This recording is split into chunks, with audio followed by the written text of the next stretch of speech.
Hi, my name is Cameron Salter. Today I'll be demonstrating how to change an oil in a Perkins diesel engine. Here's some of the things you'll need.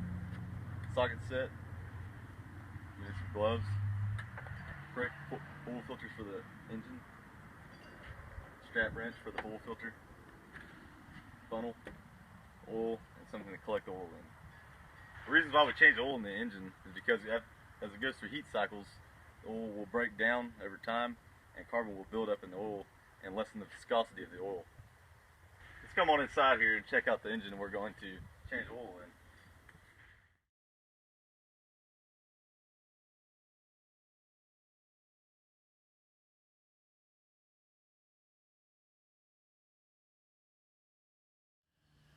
Here's the engine that we'll be servicing today and changing the oil in. Some of the things you probably need to know is where to put the oil in at, oil fill-up cap, oil filters right here, oil drain plug is down here. Now this is where you're going to drain the old oil out of. Make sure you put the plug back in tight so it doesn't leak oil. This is the dipstick that you check the oil level with as you put new fluid in. And here are the fuel filters.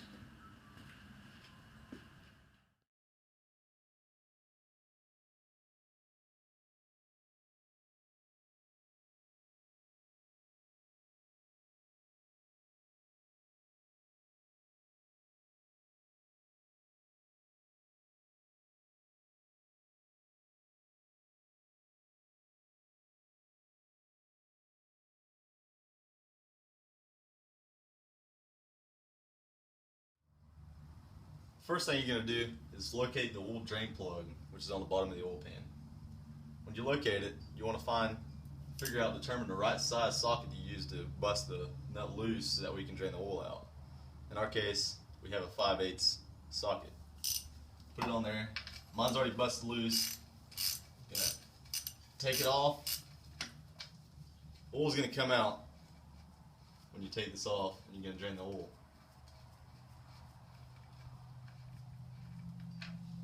This is where a handy oil pan comes in. We're going to capture the oil in. If you take this off, you'll capture the oil in it.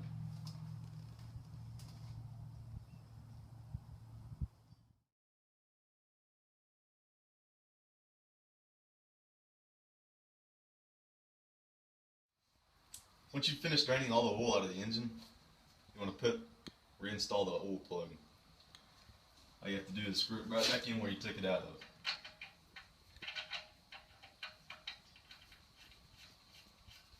Once you screw it in as far as you can by hand, take your socket wrench and you'll tighten it up to factory specs.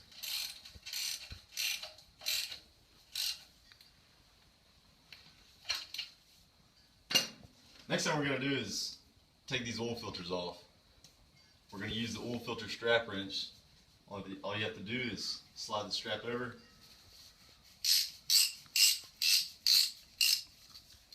Just break it loose. It'll just come off. This one has two.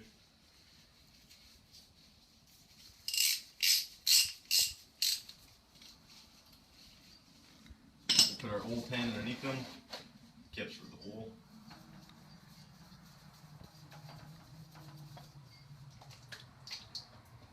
Spin both of them off. Make sure you're wearing your gloves as well. Next, we're going to reinstall the oil filter, a new one.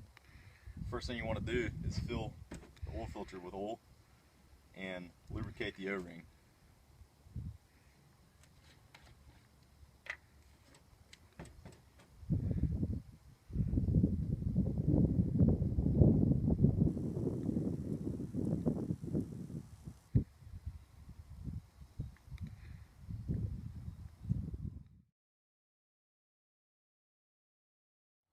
Next thing you want to do is dab a fresh oil on your glove. Make sure your glove is clean when you do this. You don't want to contaminate the oil filter. Then you wipe it around the O-ring to lubricate the O-ring. The reasons we do this is to help prevent the oil filter from sticking for future services. The next thing we're going to do is reinstall the oil filter. I've already reinstalled this one. Now we're going to do this one.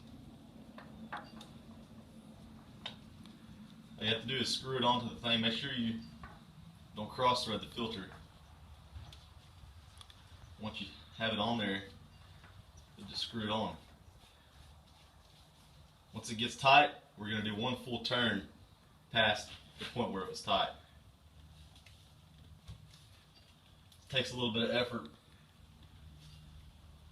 but you want to make sure it's tight so it doesn't leak.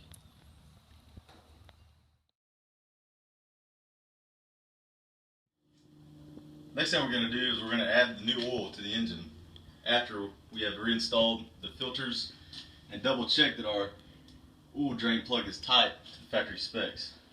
By doing this, we'll remove the oil fill-up cap right here, set it aside, install the funnel,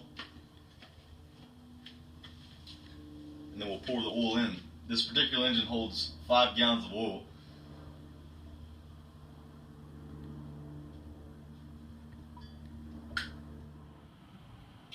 After you've got the adequate amount of oil in the engine, which this whole engine holds 5 gallons of oil or 20 quarts of 1540 weight engine oil, we're going to check the level on the oil dipstick. If you pull it out, and it'll tell you on the dipstick the right amount, and once you have it close, you're going to reinstall the dipstick, and you're going to take the funnel out and reinstall the oil fill cap.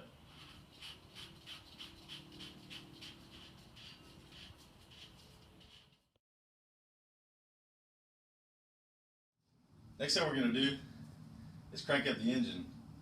But before we crank the engine out, we're going to double check that the oil filters are installed and tight, the oil drain plug is installed and tight, the oil fill-up cap's tight, and we're going to make sure that the oil level is right.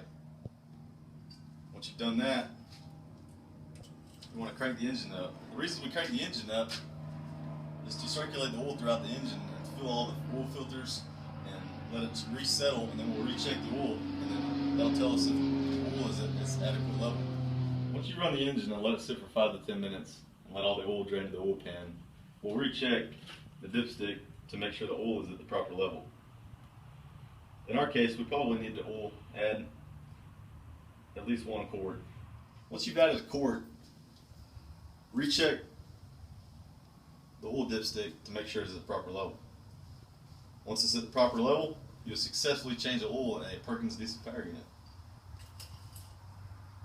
A couple things to remember: always recycle your used motor oil at a local oil recycling facility, and always dispose of your oil filters at the proper location. Thanks for watching.